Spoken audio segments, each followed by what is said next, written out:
Welcome to the Proactive Security Podcast with Mike Hodges and Brine Hamilton.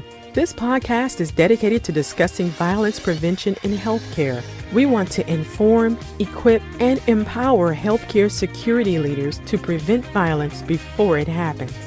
And now, here's your hosts, Mike and Brine.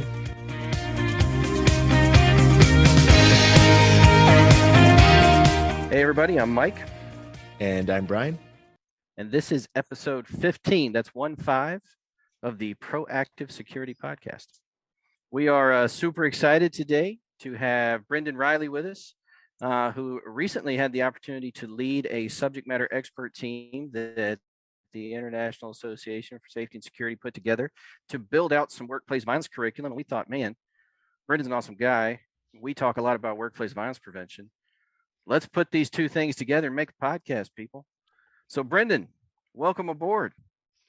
Thank you for having me today, Mike and Brine. It's my pleasure to be part of it. Yeah, man, we're excited to have you. You want to give everybody a little hint at your background and where you come from? Sure. And probably the way I introduce myself the most is I'm going to steal something I heard Jeff Young say years ago when he introduced himself at the annual conference and exhibition. He said, I'm a healthcare leader that happens to do protection. And I often introduce myself that way. And another thing I heard a global security expert describe himself as, Mike Howard, the former chief security officer of Microsoft at one of the conferences, said, I'm a trusted advisor to the business. And that's very much how I see myself as well as a healthcare leader. I've had 21 and a half years of experience leading a security and workplace violence prevention program at a series of community hospitals, and also was very involved in emergency management for a while there as well. And I just started a new director of security, parking, and transportation role with the Beth Israel Lahey Health System at Lahey Hospital and Medical Center. And I'm really excited about what the future holds with this brand new opportunity and an organization that's just so committed to the IAHSS and my involvement for many years now with the Boston chapter, and also the International Association as a presenter and a very engaged professional member, and now is somebody that had the honor of serving on this workplace violence prevention program project with a group of 10 incredible security leaders and visionaries in this field from all across, the United States over the course of the summer to build what we're really excited about, that you alluded to, this new program that's going to be launching on December 7th and 8th for International Association of Healthcare Security and Safety. And they're just taking a new approach and a new view at a comprehensive workplace violence prevention program with security leaders at the center of all of that work. And there's so many talented people that I've gotten to meet over the years who are doing this as their chosen profession, as President Paul Sarnese would refer to it as. And I'm inspired by that. And I think that, there's a lot of work to be done, and we should be at the head of the table. We are the security and safety professionals. We're still working in a field where it's often the physician leadership or the prominent nursing executives who might be taking on this role. I think they already have way too much on their plate. It just, to me, makes sense to have the security leaders as the dedicated individuals leading comprehensive workplace violence prevention programs. And there's still a lot of work to be done. And I know I speak for all of us who are part of this 10-person team. It's never comfortable to be referred to as a subject matter expert. And it's even more uncomfortable to refer to yourself as an expert. And that was probably the first thing I said at our first meeting as a diverse group, of saying, hey, get comfortable with it. We are the experts. Who are we going to defer to? And I first heard that type of logic from Kevin Tuohey when he was leading IAHSS years ago from our Boston chapter. And he was one of the principal people involved with the healthcare security guidelines and facility guidelines from IAHSS. And, he had to make sure the group felt comfortable being the experts. Who better than us? Was his message. So that was kind of my message to the subject matter expert group on workplace violence prevention. Who better than us? I don't want to defer to anyone else. I want to have my handprints all over healthcare security and safety by the time I'm done. And I'm a middle career person, just like you, Mike, and you, Brian, that, I'm choosing to do this, and I want to make my mark just like you guys are making such a mark right now. And I'd be remiss if I didn't take a moment to thank both of you for using new media like this with your podcasts to reach a global audience. I believe you're across 50 countries now, over 3,000 downloads of just this podcast and the other work you're doing, the Proactive Security blog. I appreciate your dedication to the work that we're all doing and how we're all working so hard to try to advance our chosen profession to the next level. So I couldn't be more excited about the program we've developed, and I'd love to talk more about the specifics. Yeah, absolutely. And thank you for the kind words. We appreciate it, Brendan. And, and we appreciate your past participation as well. I know you were on the Healthcare Security Cast. And again, as an interview, I really enjoyed it. Always enjoy these conversations with you. Now, one thing I kind of want to key in on is working with this subject matter expert group. Can you give us a little bit of the behind the scenes? What was it like working with this group of 10 professionals with, as you mentioned, those diverse backgrounds and expertise? I'm just curious how getting everything in, kind of, I guess, herding the cats, if you will. I heard nothing about great things about the working group, but I'd love to get your insights. I think the fact that we were able to come together a summer-long project where our reoccurring meetings were Friday afternoons with people all over the United States, north, south, east, west, very well represented. We had people from, large health systems that have tens of thousands of employees, others that were, leading the way for smaller community hospitals, academic medical centers represented. We had a lot of people who had great past experience with U.S. military or government agencies or law enforcement agencies who were second career healthcare security leaders. We had a lot of people who have been totally dedicated their entire career to healthcare security. So we just had really good representation, and the fact that everybody was there on Friday afternoons just showed their dedication. That they applied for this, and I know the IAHSS had about 100 applicants, so it was really difficult to narrow that list down to just 10 professionals and leaders, but I think that it was the right choice. Everybody who was offered this opportunity as the A team all accepted enthusiastically and really got to work. And it ended up not being the herding of cats at all, because everybody was so engaged and dedicated. And as kind of the project manager, I wasn't bashful about assigning different work, and everybody really rolled up their sleeves, and each of us really took on a unit or two of what turned out to be a 10-unit comprehensive program that's going to be offered virtually over the course of 2 days, from 2 3-hour virtual sessions back to back days. And each of us really dove in deep to specialized units and I think, Mike, I know you'd agree that we all learned so much from each other, and we even learned a lot more than we learned a lot we didn't realize we didn't know yet from the process when we dove really deep into the units, and then getting to share all of that content with one another. I benefited greatly as a professional in my own organizations through the process, and we're really proud of what we have. And it is going to be a PowerPoint based program, but what I love most about this, and one of the big principal objectives we had, was we wanted to go far beyond just a 101 level of understanding of what workplace violence prevention programs are all about. And I hearken back to being in Charlotte, North Carolina years ago at my first annual conference and exhibition, and it was a good program. We had just seen a really talented speaker. I was walking outside for break with a professional who I'd never met before. I said, "What did you think of the presentation?" He said, "Honestly, I was pretty disappointed.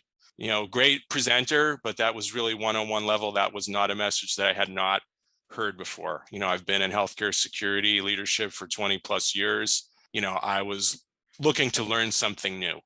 So I know that our program is far beyond the 101 level. We get really deep into specialized content that I am certain any security leader that participates in our program is going to learn an awful lot of new stuff, and it's going to be time well invested, and it's going to be something that you want to bring back to your organization, that, hey, I went through this program that is really on top of the new Joint Commission elements of performance that everybody knows are going to start being surveyed on the 1st of January 2022. And I bet every organization out there wants their security leaders to be very informed on compliance. And most of all, though, we're trying to develop a program that's going to make healthcare facilities safer.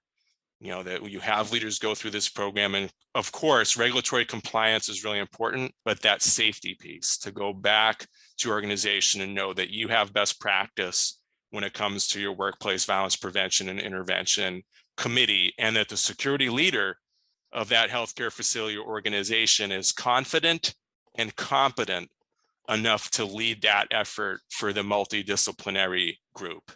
I think that's an excellent point. I want to jump in with two things. One, Brine, to your question, as a member of the group, I can tell you that Brendan is not bashful with cracking the whip. He can make it happen, and he herded the cats very well. And to your point, Brendan, I was taken aback by the opportunities as a participant in the group to learn from the group. It was a phenomenal experience in that, right? And I think it speaks to your point about, I've been doing this for a few years, have a little bit of experience, have been successful with a few things, but I got a lot out of seeing the content that was being put together by the other members of the team. And I think that is something that everybody is going to have the opportunity to experience that takes this course, as we go beyond that kind of 101 level instruction that we're potentially used to, and really start to dive in and own and understand a more comprehensive and in-depth look at workplace violence prevention. And I think that speaks also to your original point about ownership.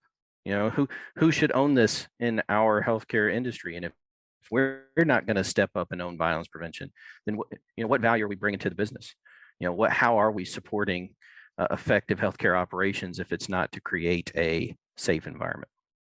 Right. And it goes back to that thing I said earlier, who better than us? Just the group of the three of us. We're all middle career people who would have been successful in anything we would have done.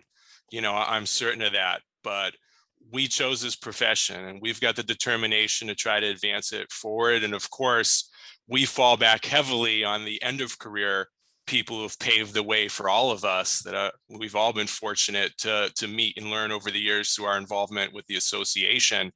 And also these second career people, and we had a lot of those in our subject matter expert group that can draw upon that military leadership or that government agency leadership or that law enforcement leadership and bring that into the conversation and kind of advance us as healthcare security leaders with kind of new and different perspectives. But I know that, together we can all advance this profession to the next level. And I'm really looking forward to it. And, just to talk a little bit about more what to expect in December, I've got the privilege of actually working with Mike Hodges, who's going to be the co-presenter of our first virtual program. And Mike made a point, and Mike had made a point while we were doing the work this summer that this is going to really be a living, evolving program.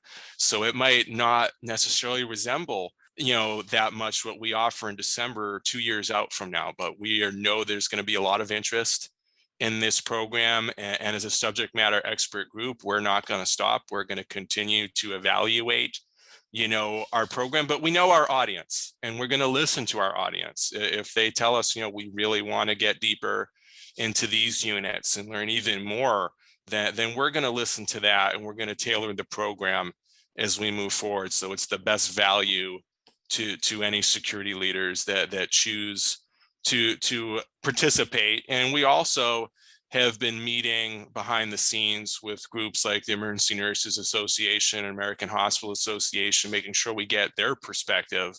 And I'm so proud of the IAHSS, and we got great leadership with Virginia. Now I know that Colleen had done such an amazing job, and then you have Virginia come in at the start of the global pandemic, but she has proven that she's rolling up her sleeves and getting to work and really making a commitment to get these other associations to get really involved in more of a global reach for the association. And I think Paul Sarnese has been about the best president of the IAHSS that I've seen and experienced in the course of my involvement and really leading the way for all of us. And they're so dedicated and they're so determined, and we're obviously on the call right now with the president-elect and Brian, who's going to be leading the way for all of us, come next year in 2022, who obviously is dedicated as anybody is to getting ahead of this workplace violence issue. Absolutely. Now, I have a question for both of you, just kind of based on being in that working group and something you said earlier, Brendan, which was really around the learnings. So I'm just curious too, what learnings that you guys had as individuals, just being with that group. And I'll use a sports analogy. I always think of the USA Olympic basketball team. When you get those guys together, it seems like the next season, there's things that all of them have added to their game, just from being around each other and learning from each other. So yeah, if you could kind of unpack that for us a little bit, I'd be just curious again to get those insights. I'll share that I feel very confident and comfortable with workplace violence response and intervention and recovery in training and education for the entire workforce of a healthcare facility and specialized training for security and public safety personnel. But I learned an awful lot on the prevention piece and the protective intelligence piece, which I know Mike is so passionate about as a self-professed nerd in that area. So I was the chair of emergency preparedness for years at my past health system, and I never wanted to be a part of it. I'm really a responder, and a recovery person, but that preparedness and that mitigation, it really starts with the data you're collecting, the metrics that you're measuring, and how you analyze all that information into intelligence. And that's something we go pretty deep into in the program. And I learned an awful lot. Yeah, I've collected an awful lot of the data over the years, but how to really leverage that best to make that business case, to make the investments that you think are going to be most important at preventing violence. Because I know all three of us agree that the overwhelming majority of acts of violence towards healthcare workers are preventable. Okay, so yeah, we need to know how to respond to it and recover from it, but how do we do more to prevent it? And I think by really gathering that intelligence and informing how you conduct a worksite analysis, it is a real critical part of the program, and where I did my most personal learning and have already applied some of my learning at the organizations that I work for. I'll jump in on that one as well. I've mentioned this before. We had Connor Samuels on the podcast a few episodes ago, and he was also one of the members of the SME team that IAHSS has put together.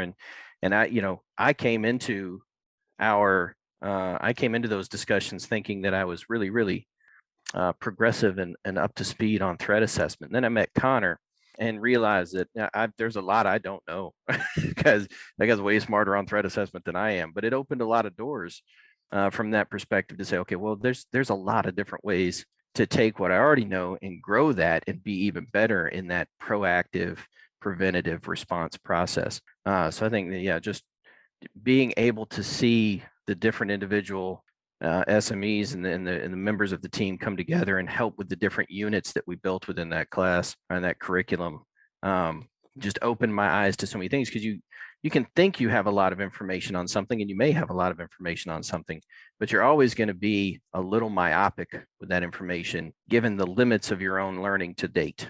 And anytime you get to see that subject matter from different perspectives and other people's points of view and the learning that they've had in that subject matter area to date, helps open your eyes to so much more opportunity within the context of that curriculum. Good stuff. So I guess can we unpack a little bit more of what we can look forward to in December? In addition to again hearing from the powerhouses that we have on this call today. So I did prepare a series of 3 objectives for the association that are going to be part of the promotion. I'll just go ahead and read them for the audience. Understand the goals, objectives, priorities, and critical elements of a compliant and successful workplace violence prevention program in healthcare. Build strategies for using data and worksite analysis to inform decision-making, increase leadership and stakeholder engagement, and continuously improve an evolving program. And prepare the healthcare workforce to prevent, respond to, intervene, and recover from acts of violence, with an emphasis on training and building short, intermediate, and long-term protections against harm. So those are the 3 overarching objectives for learners that are going to be participating in this program, which we believe will evolve into a monthly offering from the IAHSS. Of course, with the ongoing pandemic, it will be virtual for starters, but I think all of us who will be presenting the content hope that we get to deliver this as an in-person course at some point in the future. So it's, like I said before, it is going to be PowerPoint based, but we're going to have people who are really committed to delivering this content in a way that's engaging for the audience. And Mike Hodges and I will be those presenters for the first program in December. And we're going to have a couple other of the subject matter experts are going to be attending. So our goal is to have a half a dozen people who are part of this work feel really confident in presenting this to a wide audience. And I should mention too that the way it kind of panned out, all of our subject matter experts were from the United States. But we understand that this is a global epidemic of workplace violence against healthcare workers, and we know we're going to have an international audience. And any country that any participants coming from, they're going to have a government entity, they're going to have regulations in place that I think that there's going to be a lot of crossover and parallel towards, and ultimately the safety and security practices that we're talking about and the building of multidisciplinary teams with the security leader at the center of that work, I think is going to apply to that international audience just as much as it does from the audience from the States. So, you talked about how we're breaking this down into 2-3 hour sessions. You want to give just kind of a quick overview of day one and day two, and let's talk about a little bit of how those objectives are met through the modules built into the class and the curriculum, and then tell people what to be looking for as we get ready to launch this thing. Sure. So day one is going to start with an introduction, and it's as close as we get to 101 level, but it's really just to give our audience the best possible perspective. And we've heard associations like ENA and AHA and others, and just talk a little bit about the background with a OSHA focus, with a Joint Commission focus, and then we dive right into program administration. We're not making any assumptions about our audience. We might have some security leaders that have never, led a whole program like this. So we talk about how to do this most effectively, what is best practice right now for program administration. And then we get in deep into building a multidisciplinary team. Who do you want on that team? What are the objectives? What's the most important work to be done? What are the deliverables of this workplace violence prevention committee? And then we get into, really that higher level type of stuff where we talk about informing your worksite analysis for workplace violence prevention through data and reporting and metrics. And then we end day one, and Mike had mentioned earlier, with a major focus on threat assessment and threat management teams. And that'll wrap the first day. And then when we get into the second day, we really start out by looking at workplace violence prevention through multiple different layers of strategy. So what are kind of your primary, secondary, and tertiary strategies for managing violence effectively in your healthcare workplace? Then we get into training, and we separate training into two different units. And that's going to be training of your entire healthcare workforce. Everybody needs training, and consistency is so important when it comes to this content. And then we get deep into public safety and security professionals, what specialized training they need. And that leads into workplace violence response, which is one of my favorite units of the entire program, that I think gets really deep into it to make sure that we look at this not as just security leaders, but through a multidisciplinary lens of how to best respond to these incidents and recover from them. And then we finish up the program by just continuous performance improvement. What are you measuring? How do you make decisions about constantly growing and improving and evolving your program? So that's kind of the 10 units across the 2 days in a nutshell. And we think it's pretty comprehensive. And I have no concerns at all about us being able to hold the attention of this audience, because I think we're going to have people who are really invested, and they want to learn, and they want to walk away with something that they can really implement at their own organizations. And it's also going to be accompanied by the Workplace Violence Prevention Bundle from the association, which that will, also be delivered to everybody who ends up being a participant in this program. So anyone that invests the time and the energy into this is going to be walking away with, I think, a lot of knowledge and also a bundle of resources that they can always fall back on as they grow and improve their programs. And as you mentioned, there were a number of people who did contribute to this project and this work. Could we talk about some of the other members of the group as well?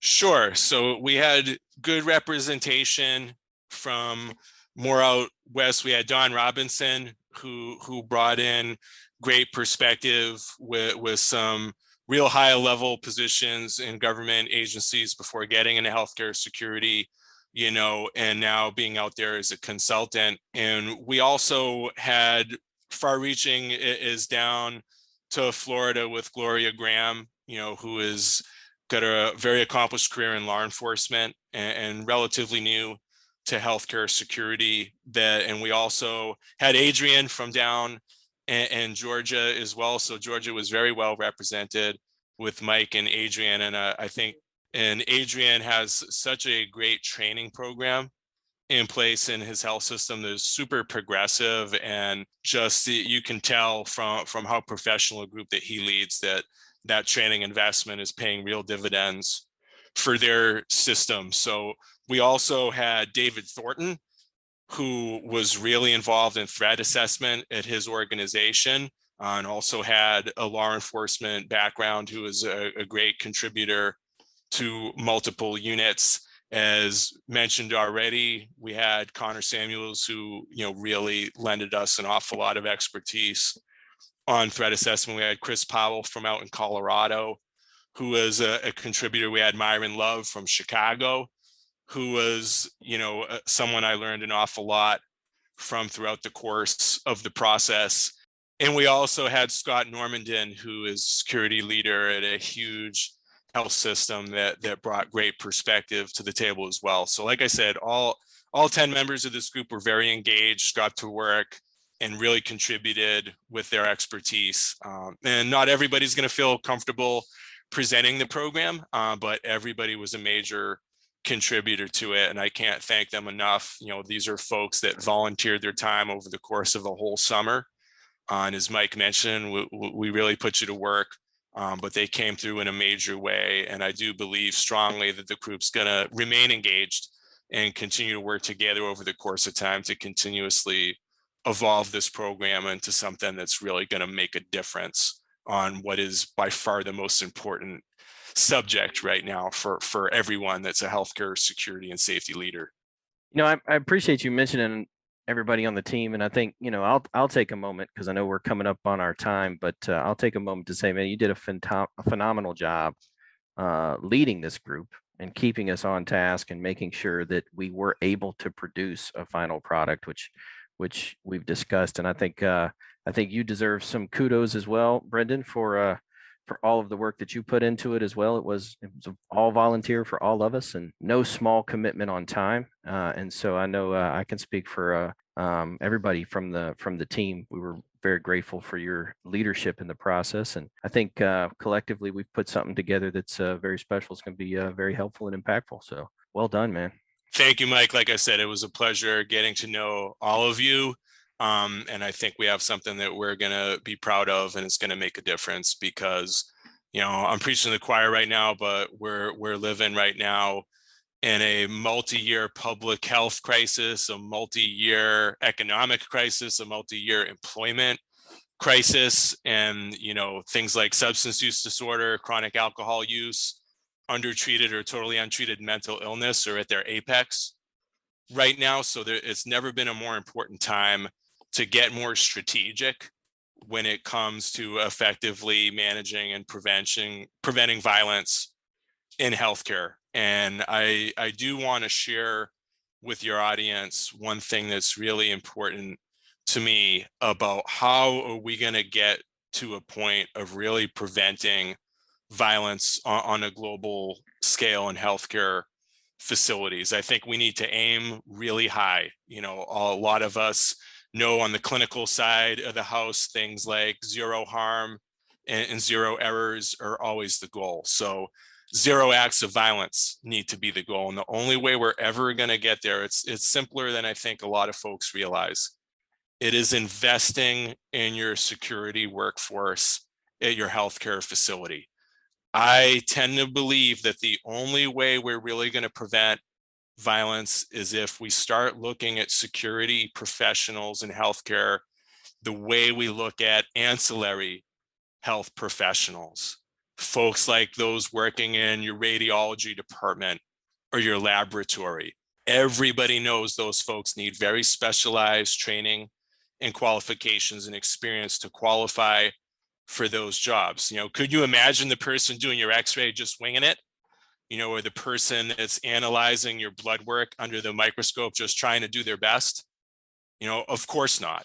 You know, and everybody working in healthcare is so critically important to any healthcare facility's mission, everybody. But we all know that, you know, the practice of medicine and nursing, you know, are definitely going to be at the top of your healthcare professionals. And I'm not disputing that, but nobody minimizes your x-ray professionals or your laboratory professionals the way that sometimes your security professionals are not perceived at that level. And until they are, I don't think we're going to collectively in healthcare make much of a difference at preventing bedside workplace violence towards our clinical staff members.